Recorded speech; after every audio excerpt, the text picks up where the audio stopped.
people. So if you're tuning in, it's Hal Sparks we're talking to, who's going to be at a Helium Comedy Club. Hal, there's a book called Ready Player One. I don't know if you've read this or not. It is one of the most fun books I've ever read, and it has to deal with virtual reality and this. It's Willy Wonka meets the Matrix, basically. Right, is sure. what it is. It's amazing. But they have these hap suits that you can wear and haptic gloves and the treadmill, and basically you can live in this virtual reality world, and all this stuff is going to be coming true. I'm going to go out on a limb and say it already is. Yeah. It just hasn't been. You're going to wake up to the fact that you created this body that you're in, and this is just a sim character that you're playing. And the death is actually you pulling your mask off in some sort of weird, just you're like, wow. Yeah. I'm going to go back as an insurance salesman. That was weird.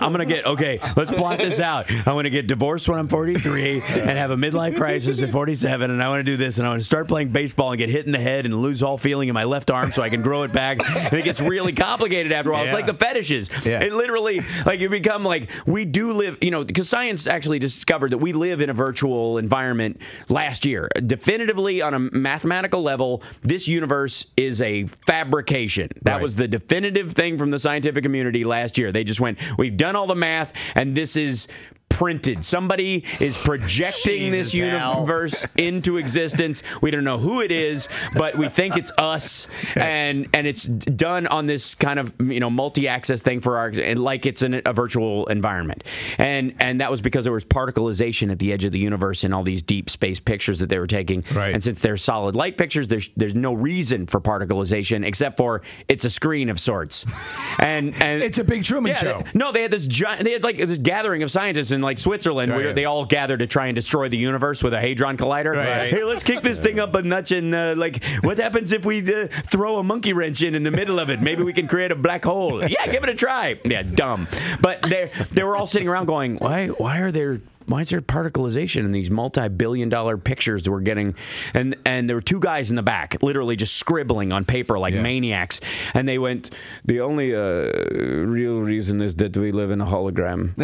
And everybody there just went totally deadly silent. And because they were all doing the math in their heads, because that's the kind of people they are. And they went, they're right. And that's it. That was it. They decided last year we all live in a hologram. They're talking about they've got this drug that will allow somebody, I don't know if you probably read about it. Prison in your mind. Yeah, for 100 years. You can actually get multiple life sentences and live them out in 10 years. So in 10 years, you'll wake up completely insane and be released into the populace. There was an episode. He served 400 years of time, so he can go back into the populace. Do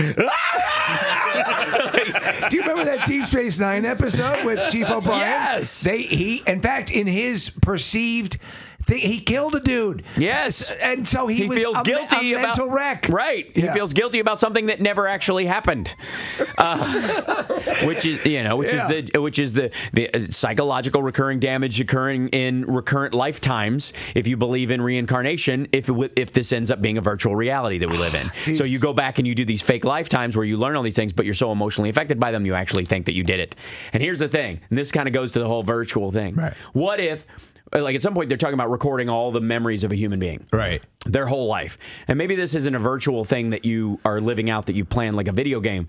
But what if you're just a person on a deep space mission right now in a tube like Ripley in Alien, and it takes you 100 years to get there, and during that lifetime, the many lifetimes you're doing that, you're playing, instead of movies, the entire recorded life of a human being, and you experience it so that you don't go nuts traveling through the it keeps your mind engaged. So that you don't fade. So you come back as a short, pudgy diamond dealer, and who lives in upstate New York, and then the next time you're going to be an Egyptian car salesman who is trying to keep his business alive during a revolution. And that's wild. Or it could be this. So that means that our whole solar system could be like one tiny atom in the fingernail of some other giant being. That means that one tiny atom in my fingernail could be one little tiny universe. Yeah. Yes. Pot from you. Yeah. Right. Again, having never smoked pot or done LSD, yes, I agree with that in concept. All right. Are you happy with the lifetime that you've lived in? So you I don't think this is a mistake. That's what I think. I think I'm because even the rough patches I have a deep affinity for. Right. You know what I mean? And I obviously I've ice skate. I called the 90s the Sisyphus years because I just rolled the rock up the hill right and up the hill. every night I roll back down. Never got any traction, all that kind of stuff. But that's, what is it? It's not a bad day. It's a character building day. Those kind of things.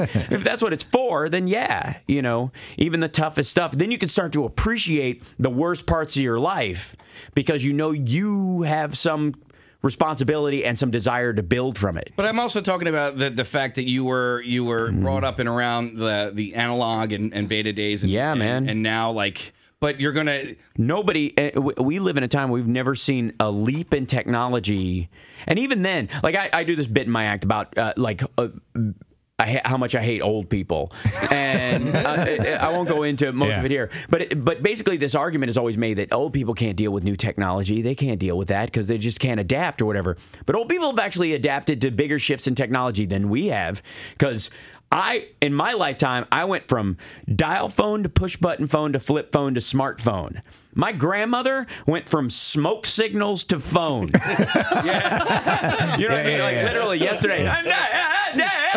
And then they're putting a wire in her house. She can speak to someone across the country. Imagine that leap. And that's literally the difference between, we're moving the holodeck into your house. Quick question. Will Google Glass, owing to this laborious lead up to its final unleashing and the bad press that's associated, Google Glass is the visor that allows you an interface with the computer, will it take off? No, it'll be the Windows version of Ocular Wear because the contacts are coming within 5 years. Contacts? Jesus Christ. Yeah. Unbelievable. Yeah, that will run, by the way, the battery in them will be run off the heat of your own body.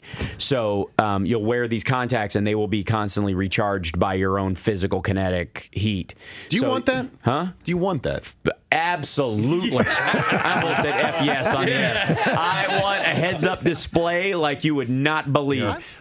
Can you balance real-world experiences and virtual or technology? So that's what I'm saying. Maybe we've gotten so far down the line that, because our idea of virtual reality is I want to be perfect, and then I will have superpowers, which is what you have when you start playing video games. I want the God code. How much ammo can I have? Blah, blah, blah. Well, we talked about, you remember the first time and then later on, you're like, how complicated can I make this and I how want to human? make this challenging. Yeah. Right.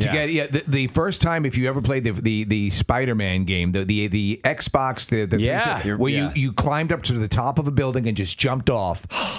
It was great. Felt like you were really free falling. Yeah, right. Yes. And then even still, you look at Call of Duty or those kind of games. And originally they were just you could run around almost as much ammo as you want, and then the ammo started going down. Yeah. And then it started going, I can only carry one grenade. No. And now it's getting scared. Now if I get killed, I don't come back immediately. I have to wait till the end of the round. Right. Oh no, if I get killed, I have to wait till the end of the game.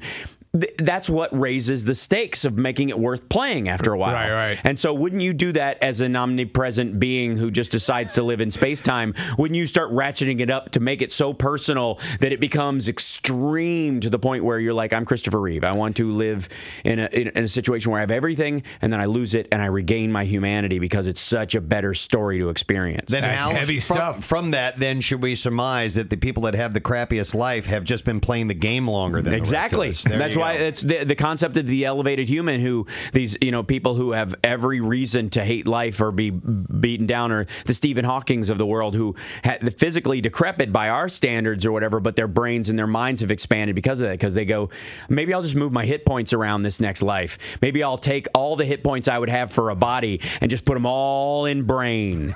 Because I want to see what that life is like.